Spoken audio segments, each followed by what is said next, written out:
Mic.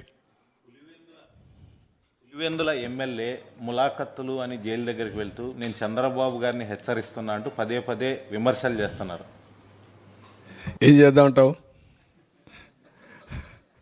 నేను ఏం చేద్దారంట? అదే నేను చెప్పేది కాదు. ఇట్లే మాట్లాడుతూ ఉంటారు. ఇప్పుడు ఇంకోటి కూడా గుర్తుపెట్టుకోవాలి.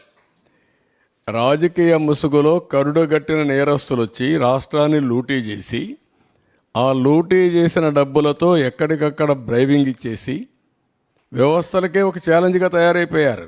అదొక సమస్య ఉంది నాకు. ఇక్కడ మీరు గుర్తుపెట్టుకోవాలి, వ్యవస్థలో 5 ఏళ్ళు సంపాదించిన డబ్బులు ఉంది. ఏ వ్యవస్థనైనా కొనే శక్తి ఉంది. ఆ వ్యవస్థను కొనే పరిస్థితికి వస్తారు. అందుకే మార్నింగ్ కూడా బ్యాంకర్స్ అని చెప్పాను, 200-500 రూపాయలు రద్దు చేయండి, క్యాష్లెస్ విలేజెస్ ఉండేట్టుగా ఎక్కడ చూసినా డిజిటల్ కరెన్సీ ప్రమోట్ చేయండి మీరు అని చెప్పాం. అవన్నీ ఏంటి మనం చెప్పేట్టు లాంగ్ టర్మ్లో ఒక వాల్యూ బేస్డ్ ఇవన్నీ. కానీ ఇప్పుడు ఎట్లా ఫేస్ చేయాలి? ఇవన్నీ ఉంటాయి. ఎవరు ఎన్ని అరిచినా ఎన్ని బెదిరింపులు చేసినా ఐఎమ్ వెరీ క్లియర్, ఎవ్వరు కూడా నేరస్తులు తప్పించుకోలేరు, అవినీతి పరులు తప్పించుకోలేరు. ఎక్కడ విక్టిమైజేషన్ ఉండదు ఈ గవర్నమెంట్లో. ఈ గవర్నమెంట్లో ఒకటే ఉంటుంది, ఫర్మ్గా ఉంటుంది గవర్నమెంట్.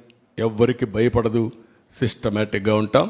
ఎవరు తప్పు చేసినా, ఎవరు రాజకీయ ముసుగులో బెదిరించాలన్నా ఆ బెదిరింపులకు ప్రభుత్వం భయపడదు. సార్, ముఖ్యంగా కరెంటు బిల్లులు చూపించి సంక్షేమ పథకాలు